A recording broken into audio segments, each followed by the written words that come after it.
Hi, and welcome to our LinkedIn Live broadcast on the release of the ISM Manufacturing PMI Report.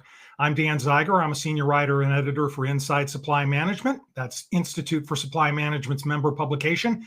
And we hope you had a happy Halloween weekend, and we're glad that you joined us as we discuss the Manufacturing PMI for October. It was not an ideal recipe, but I'm sure Susan Spence, who is our chair of the Manufacturing Business Survey Committee, will educate me if I need it. But it just seems to me new orders and production contracting, lead time slowing, and prices increasing, though at a slower rate than in September, is not a good combination. And indeed, it added up to a slight pullback in the manufacturing PMI to 48.7%. That's an eighth straight month in contraction territory.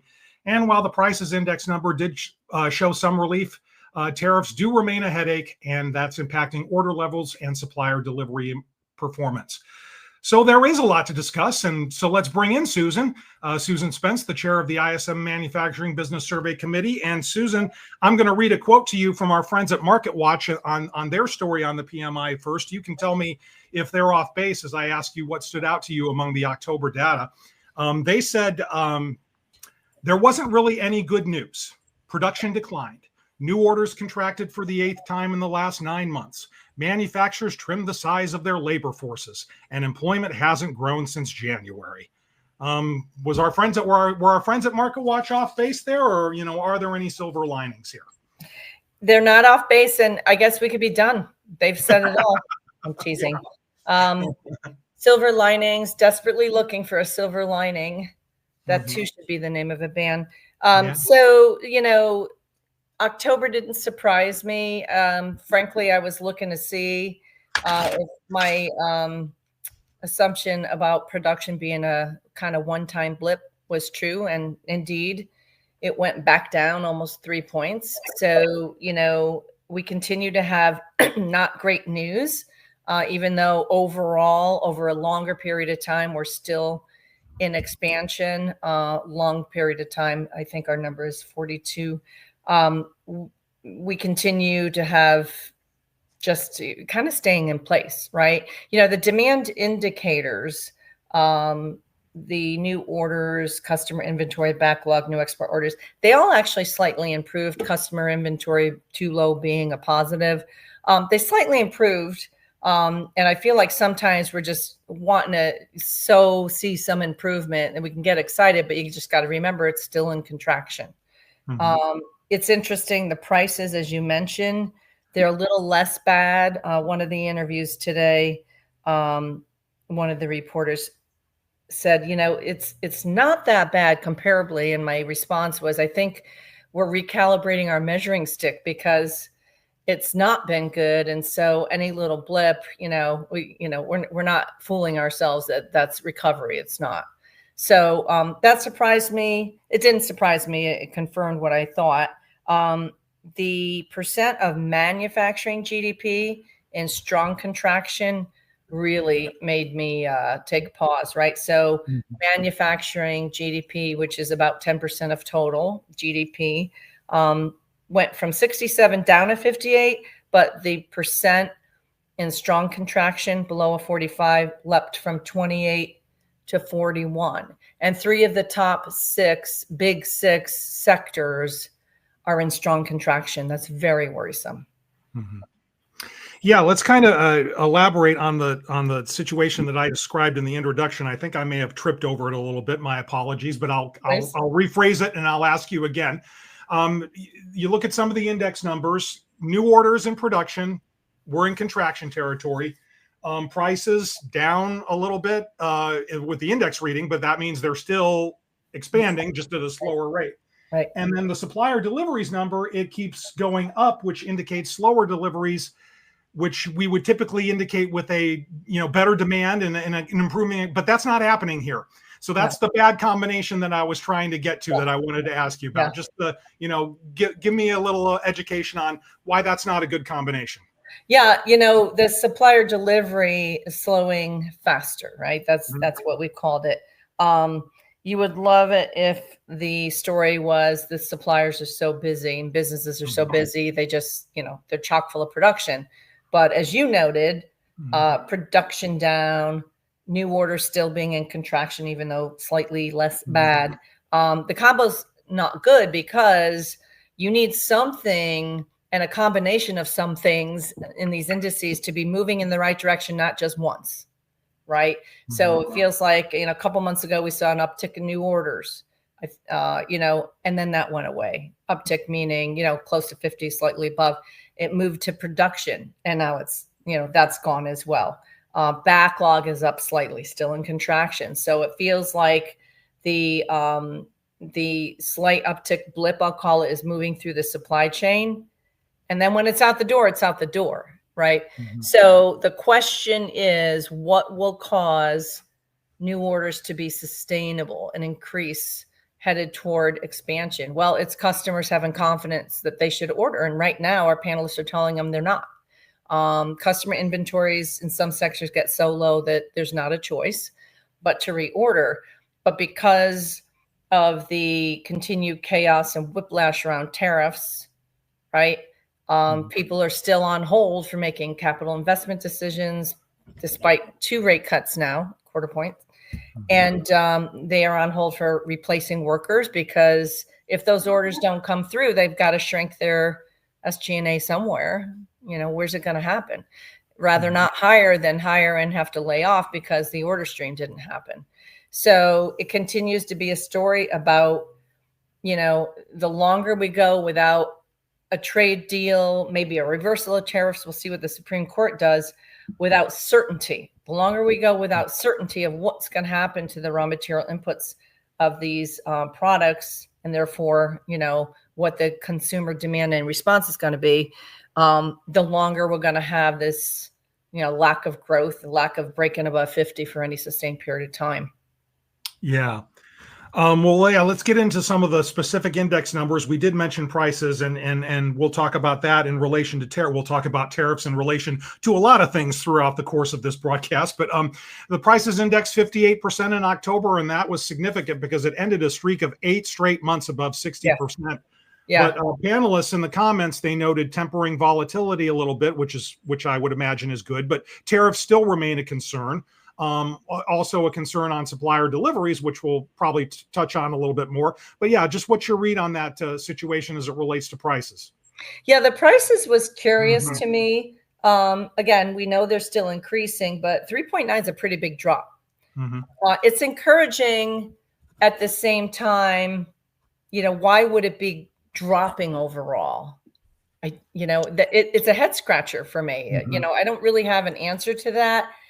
Except it's possible that the threat of tariffs that have not yet happened perhaps is making folks think or see that, okay, well, maybe the longer it goes, the more apt people are to order their goods before it does kick in. But, the behavior of just holding on, it can't go that way forever, or can it? The transportation equipment sector is really, really interesting. It's one of the few expanding, right? And they have been just, at the bottom of the barrel for a while. They've been just so, so stressed out.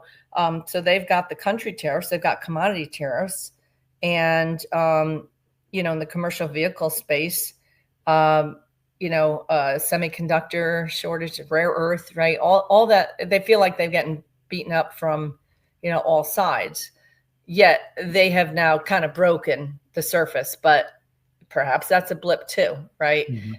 I've just seen nothing good news wise that gives me the confidence that we're going to start to see a turnaround. You'll probably ask about the China, seemingly agreement. I got asked a lot already about that, the biggest trading partner. If that can be reasonable, whatever the tariffs are and the reciprocal agreements that come out of it, it starts to help. But will people that are responsible for decision making, for investment and hiring, will they believe that it's going to stick? It's the question. I think I'm answering questions with questions more today, because that's been the issue. And our panelists are saying, it's just ever changing. Yeah. Just a note on that. That was the trade deal announced last week. The key elements: China is going to suspend some export controls on rare earths, and the U.S. is going to pause some of the reciprocal tariffs. Now, obviously, that came before the October data was collected, so there's not going to be any impact there. And you tune in here for Sue's opinions, not mine. But I'll just say that I agree with her that she used the term whiplash. We'll believe it when we see it. I think is a lot of the mindset that manufacturers and companies are going to have. And in addition, Dan, if I may, sure. Let's say, that there is a deal, or that the Supreme Court ruling on Wednesday is one that says you cannot just willy-nilly, lay tariffs on these countries. We've already seen stories about, we'll get it another way. That can be the commodity tariff, and there's other ways to do it. And even if it got better, it's going to take some time. So will the demand come back is the question. There's a lot of questions. That's one of them. Demand is soft. It's been soft for a while. The sentiment that we're seeing in our comments is, for every comment that demand seems to be returning, there's almost two, 1.7 to be exact, that are saying it's just not there. It's not going away. So the consumer, whether it's bigger companies or individuals, depending on the sector, their behavior has to change, right? In order for orders to flow and people to be confident, and therefore production and employment decisions being made, and maybe even opening new factories, who knows? What's going to allow the end consumer to feel that confident, right? And in some sectors is the shutdown or some of the benefits that people have enjoyed that are threatened to be going away. Is that going to now drive other behavior? It just feels like a lot of things are working against recovery, even if the long-term strategic goal is reinvestment in the U.S., open factories. We're not seeing the panelists' responses saying, yeah, that's what we're doing. The opposite, actually quite the opposite. Yeah. Well, in the last question before we talked about the China agreement. We were talking about industry performance, and you had mentioned that transportation equipment was a pleasantly surprising thing to see. It was one of two of the big 6 industries in expansion in October. Food, beverage, and tobacco products was another. Those that contracted in October were, among them, chemical products, which we've been keeping a close eye on in recent months. That contracted for the 6 months in a row. And it's the source of this month's comment that I like to run by Sue. It came from a respondent in chemical products, and he or she said, business continues to remain difficult as customers are canceling and reducing orders due to uncertainty in the global economic environment and regarding the ever-changing tariffs landscape. So yeah, just to, you were asked about chemical products in some of your earlier interviews earlier today. You can talk about that and just elaborate, on the situation as it relates to the current environment that those companies are dealing with. Sure. Yeah. So we love to worry and fuss about chemical products because what isn't a chemical product in? It's a secondary input, and so it's one reason why it's such a big percentage of the manufacturing GDP.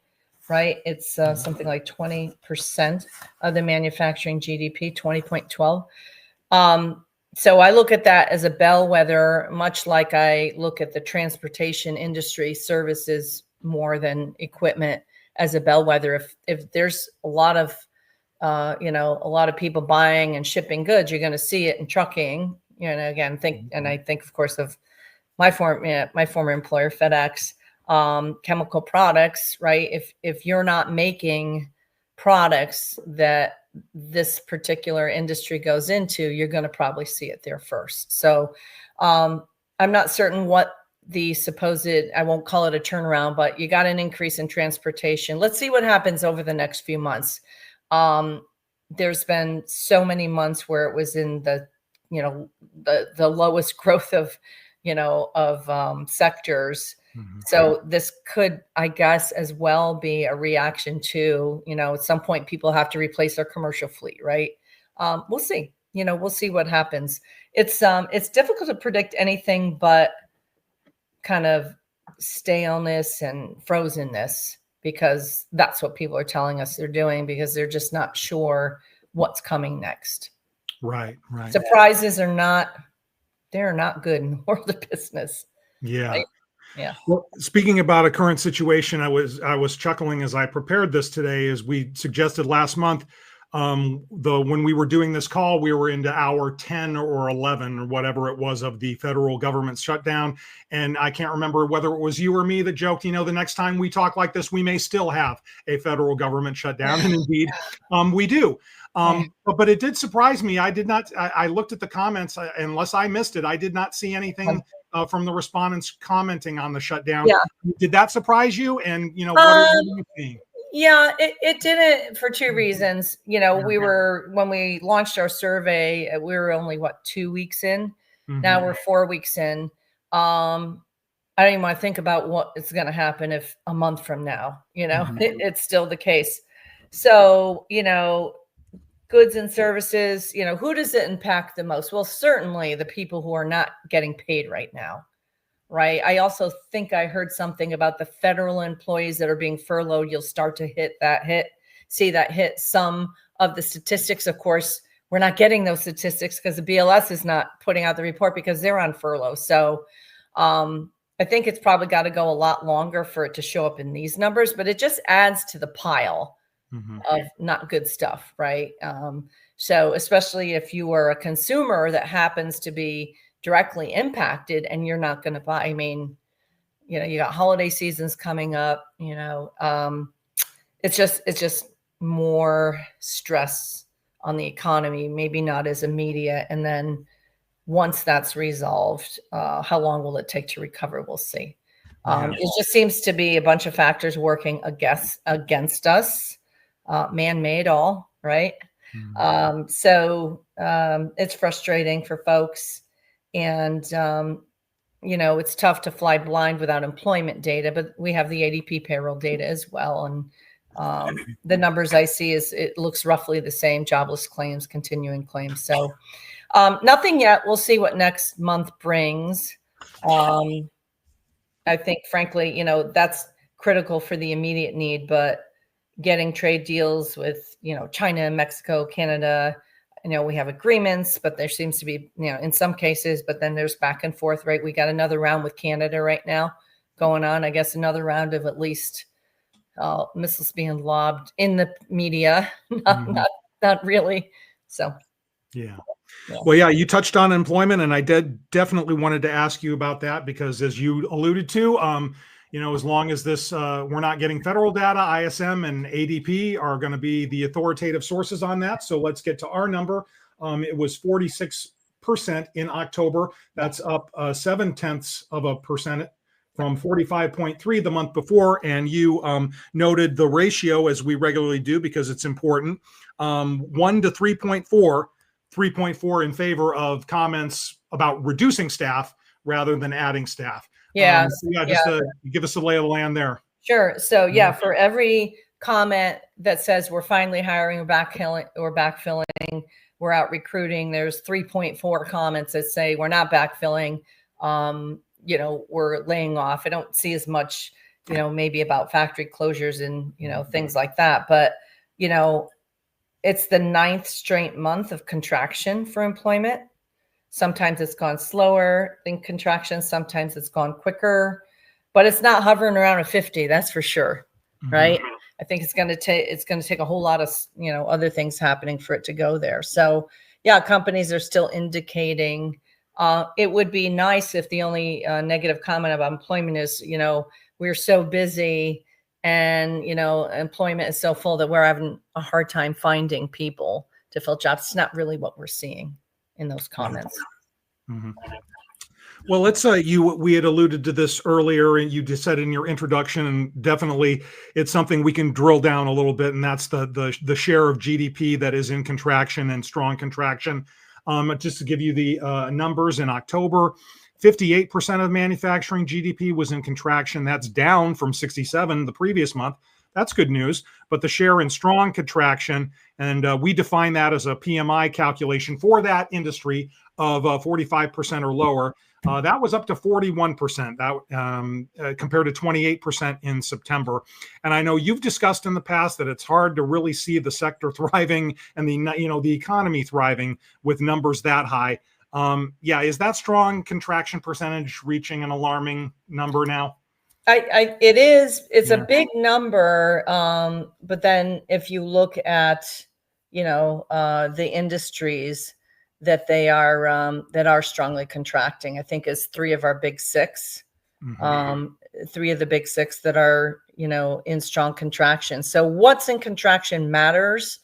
And when you're getting up to those numbers, 41% and strong, it's going to not just hit small industries like, wood products and print and paper products, right? Important, but 1 to 3%, right?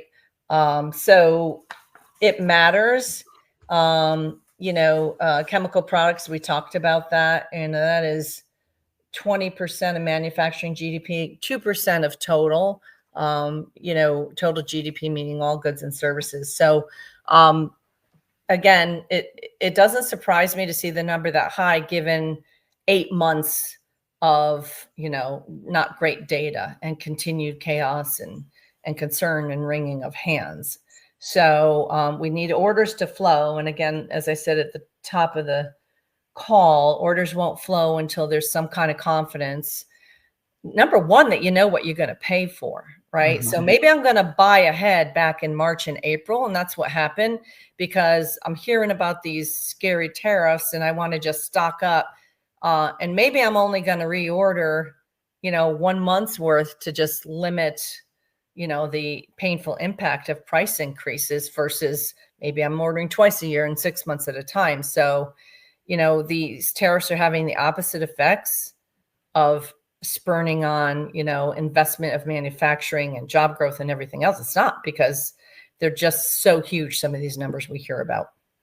Yeah, that kind of leads me into my next question, and I'm going to be careful about that because I don't want to suggest that I have no evidence that anything is on the horizon or anything. But, you were asked earlier today in one of your interviews, based on everything that's in some of this underlying data, are you surprised the PMI numbers and some of the index numbers are as high as they are? And many of those numbers are, signaling only weak contraction, despite what we've talked about with the GDP and the big six industries and the, being sluggish. Is this resiliency, or, could it be a market correction that's going to be coming because of the underlying stuff? What do you think? Here's what I think. And here's where, perhaps I'm wrong. I've only been doing this since May, but I mentioned to one of the reporters earlier today, the new administration inherited a pretty good economy, didn't they, in January? And so I guess my conclusion is it takes a while to bring all that down. And rightly so. You wouldn't want to see industries react strongly in the first 1 or 2 months of talking bluster, some would say. But as time went on, and there's a realization that these big, audacious, whatever you want to call it, policies, that's not just, that's just not our administration and our president, just pretending, that he's a tough guy.